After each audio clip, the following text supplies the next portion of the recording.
আওয়ামী লীগের চরিত্র দেশ থেকে পালিয়ে যাওয়া, বলছেন মঈন খান।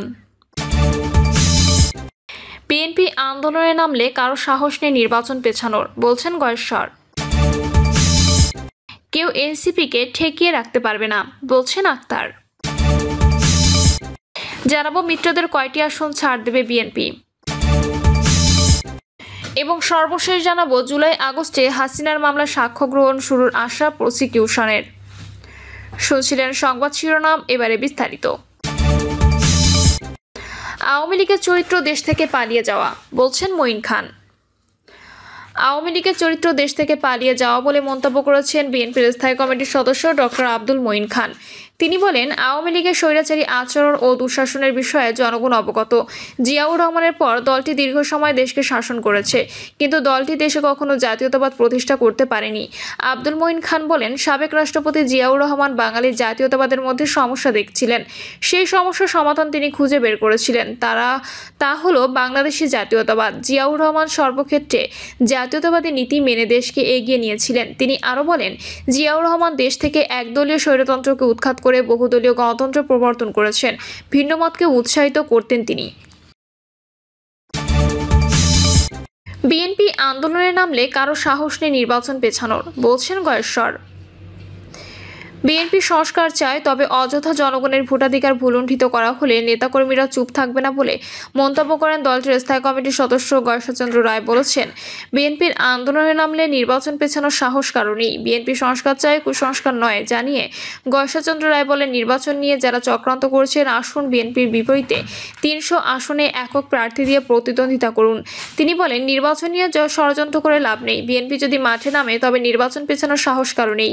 সংস্কার ও বিচারের নামে টালবাহানা করে বিনা ভোটে কেউ ক্ষমতা দীর্ঘায়িত করতে চাইলে তাদের স্বপ্ন দুঃস্বপ্ন থেকে যাবে বলে মনে করেন সালাউদ্দিন আহমেদ।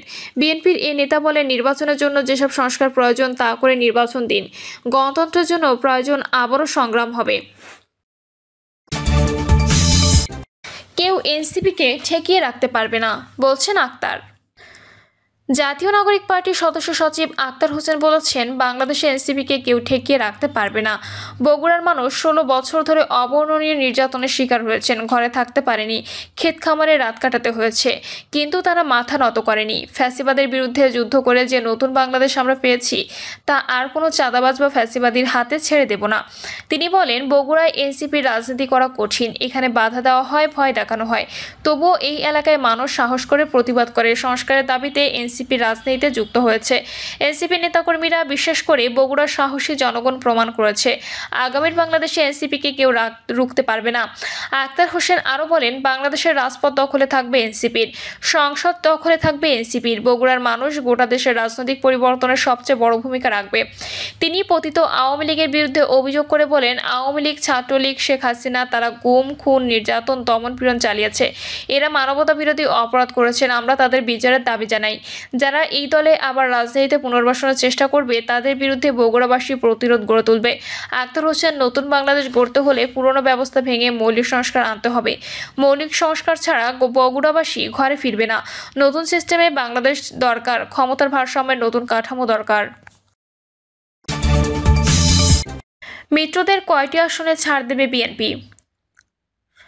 আগামী বছরের ফেব্রুয়ারির প্রথমার্ধে ত্রয়োদশ জাতীয় সংসদ নির্বাচনের সময়সীমা ধরে প্রস্তুতি নিচ্ছে রাজনৈতিক দলগুলো।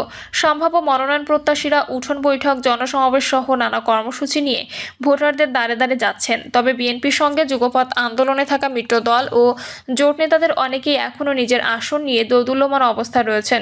ফ্যাসিবাদ বিরোধী আন্দোলন সহ 17 বছর রাজপথে সক্রিয় ভূমিকায় থাকলেও নির্বাচনী আসন নিয়ে অনেকটা অনিশ্চয়তায় মিত্ররা। এজন্য এখনই বিএনপির কাছ থেকে আসন সমঝোতা নিশ্চয়তা চায় তারা। অন্ততপক্ষে মৌখিক আশ্বাস পেলেও নির্বাচনী আসনে তারা কাজ শুরু করতে পারবেন বলে জানিয়েছেন মিত্র দলগুলোর একাধিক শীর্ষ নেতা। বিএনপি রাজনৈতিক মাঠে পরীক্ষিত মিত্র দলগুলোকে সঙ্গে নিয়ে নির্বাচনী বৈতরণী পার হওয়ার পক্ষে। সেক্ষেত্রে সমঝোতার ভিত্তিতে ঢাকা সহ সারা দেশে বেশ কিছু আসন ছাড় দেওয়ার চিন্তা করছে দলটি।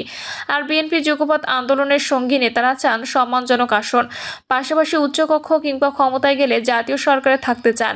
এ নিয়ে বিএনপির সঙ্গে মিত্রদের মৃতদের আসন নিয়ে আলাপ আলোচনা চলছে অনেকটাই নীরবে। বিএনপির লিয়াজো কমিটির সঙ্গে মৃতদের চলমান ধারাবাহিক বৈঠকেও এসব বিষয়ে আলোচনা গুরুত্ব পাচ্ছে। সংশ্লিষ্টদের সঙ্গে কথা বলে জানা গেছে, এসব তথ্য সম্প্রতি অনুষ্ঠিত লিয়াজো কমিটির বৈঠক শেষে বিএনপির স্থায়ী কমিটির সদস্য আমির খসরু মাহমুদ চৌধুরী জানান, নির্বাচনী তফসিল ঘোষণার পর হতে পারে আসন ভাগাভাগি। নির্বাচনের তফসিল ঘোষণার পর নির্বাচনের কার্যক্রম শুরু হলে তো এই প্রক্রিয়া হবে। আমরা সে জায়গায় এখনো আসিনি। যখনই নির্বাচনী কার্যক্রম তফসিল ঘোষণা হবে এই বিষয়গুলো উঠে আসবে, সবার সঙ্গে আলাপ আলোচনা করা হবে।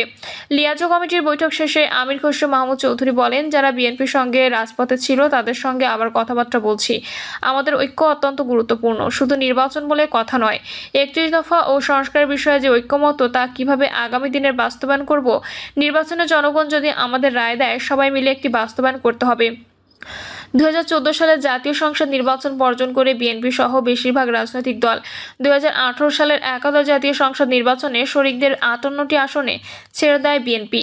অবশ্য সেই নির্বাচনে আগের রাতে ও ভোট দেওয়া দিন সকালে নির্বাচন বর্জনের ঘোষণা দেয় বিএনপি সহ মিত্ররা। এরপর সর্বশেষ 2024 সালে জাতীয় নির্বাচনও বর্জন করে বিএনপি সহ মিত্ররা। এই পুরো 15.5 বছর বিএনপির সঙ্গে মিত্র দলগুলো আন্দোলন সংগ্রামের মাঠে ছিল। এই সময় নানা প্রলোভনেও তাদের কাছে ভেড়াতে পারেনি আওয়ামী লীগ। গত বছরের 5 আগস্ট গণঅভ্যুত্থানে আওয়ামী লীগ সরকারের পতন হয়। জুলাই আগস্টে হাসিনার মামলার সাক্ষ্য গ্রহণ শুরু, আশা প্রসিকিউশনের। 24 জুলাই আগস্টে ছাত্র জনতার গণঅভ্যুত্থানে ক্ষমতাচ্যুত শেখ হাসিনার বিরুদ্ধে মানবতাবিরোধী অপরাধের মামলার সাক্ষ্য গ্রহণ জুলাই মাসের শেষে কিংবা আগস্টের প্রথম সপ্তাহে শুরু হবে বলে আশা প্রকাশ করেছে প্রসিকিউশন। আন্তর্জাতিক অপরাধ ট্রাইব্যুনালের প্রসিকিউটর গাজী এম.এইচ. তামিম সাংবাদিকদের বলেন, জুলাই মাসের শেষের দিকে কিংবা আগস্ট মাসের প্রথম সপ্তাহে শেখ হাসিনার মামলায় সাক্ষ্য গ্রহণ শুরু হবে বলে আমরা প্রসিকিউশনের পক্ষ থেকে আশা প্রকাশ করেছি। এদিকে 2024 সালে জুলাই আগস্টে ছাত্র জনতার গণঅভ্যুত্থানে সংঘটিত মানবতাবিরোধী অপরাধের মামলার পলাতক আসামি ক্ষমতাচ্যুত শেখ হাসিনার সাবেক স্বরাষ্ট্রমন্ত্রী আসাদুজ্জামান খান কামাল ও সাবেক আইজিপি চৌধুরী আবদুল্লাহ আল আমুনের বিরুদ্ধে অভিযোগ গঠন করে বিচারের মুখোমুখি করতে ট্রাইব্যুনালে এরই মুহূর্তে আর্জি জানিয়েছেন চিফ প্রসিকিউটর। গত 1 জুলাই বিচারপতি গোলাম মর্তুজা মজুমদারের নেতৃত্বাধীন 3 সদস্যের আন্তর্জাতিক অপরাধ ট্রাইব্যুনাল একে অভিযোগ গঠন বিষয়ক শুনানিতে বিচারের এই আর্জি জানিয়ে চিফ প্রসিকিউটর আসামিদের বিরুদ্ধে আনা 5টি অভিযোগ তুলে ধরেন। এ সময় তিনি ট্রাইব্যুনালকে বলেন, জুলাই গণঅভ্যুত্থানে সারা বাংলাদেশের 56,000 বর্গমাইল জুড়ে সর্বত্র অপরাধ সংঘটিত হয়েছে। পরিমাণের সংখ্যা এবং স্থানের ব্যাপকতায় এই অপরাধ ছিল বিস্তৃত ব্যাপক, আর এই অপরাধ ছিল সিস্টেমেটিক। ক্ষমতাচ্যুত প্রধানমন্ত্রী শেখ হাসিনার কাছ থেকে নির্দেশ এসেছে এবং নির্দেশের চেইন অব কমান্ড অনুসারে বাস্তবায়নের মাধ্যমে পুলিশ এবং অন্যান্য সহযোগী বাহিনী সব জায়গায় একই পদ্ধতিতে অপরাধ সংগঠন করেছে। এছাড়া সারা বাংলাদেশের সর্বত্র একই পদ্ধতিতে প্রাণঘাতী অস্ত্র ব্যবহার করা হয়েছে। সুতরাং যে অপরাধ বাংলাদেশে সংঘটিত হয়েছে এবং যে অভিযোগগুলো আমরা দিয়েছি পুরোটাই ছিল বিস্তৃত এবং পদ্ধতিগত, যা মানবতাবিরোধী অপরাধ বলে প্রমাণ করে। ফলে আমাদের সবিনয় প্রার্থনা হচ্ছে, এই মামলায় যে 3 জনের বিরুদ্ধে অভিযোগগুলো এনেছি তার ভিত্তিতে অভিযোগ গঠন করে তাদের বিচারের মুখোমুখি করা হোক। চিফ প্রসিকিউটরের এই শুনানির পর শেখ হাসিনা ও আসাদুজ্জামান খান কামালের পক্ষে রাষ্ট্র নিযুক্ত আইনজীবী আমির হোসেন 2 সপ্তাহ সময় চাইলে বিচারপতি গোলাম মর্তুজা মজুমদারের নেতৃত্বাধীন 3 সদস্যের আন্তর্জাতিক অপরাধ ট্রাইব্যুনাল একে অভিযোগ গঠন বিষয়ে পরবর্তী শুনানির জন্য আগামী সোমবার দিন ধার্য রয়েছে। এ সময় ট্রাইব্যুনালে হাজির ছিলেন এই মামলায় গ্রেপ্তারকৃত পুলিশের সাবেক আইজিপি চৌধুরী আবদুল্লাহ আল মামুন। তার পক্ষে ট্রাইব্যুনালে ছিলেন আইনজীবী জায়েদ বিন আমজাদ। অভিযোগ গঠন বিষয়ক সেদিনের শুনানি ট্রাইব্যুনালের অনুমতি নিয়ে সরাসরি সম্প্রচার করে বাংলাদেশ টেলিভিশন। গত 16 জুন ট্রাইব্যুনাল এক পলাতক শেখ হাসিনা ও আসাদুজ্জামান খান কামালকে আগামী 7 দিনের মধ্যে হাজির হতে একটি বাংলা ও একটি ইংরেজি পত্রিকায় বিজ্ঞপ্তি প্রকাশের নির্দেশ দেন এবং পরদিন 2টি পত্রিকায় শেখ হাসিনা ও কামালকে 7 দিনের মধ্যে আত্মসমর্পণ করতে বিজ্ঞপ্তি প্রকাশিত হয়। প্রিয় দর্শক, এই ছিল এখনকার সর্বশেষ সংবাদ। আপডেট সব সংবাদ পেতে চ্যানেলটি সাবস্ক্রাইব করে বেল আইকনটি ক্লিক করে রাখুন।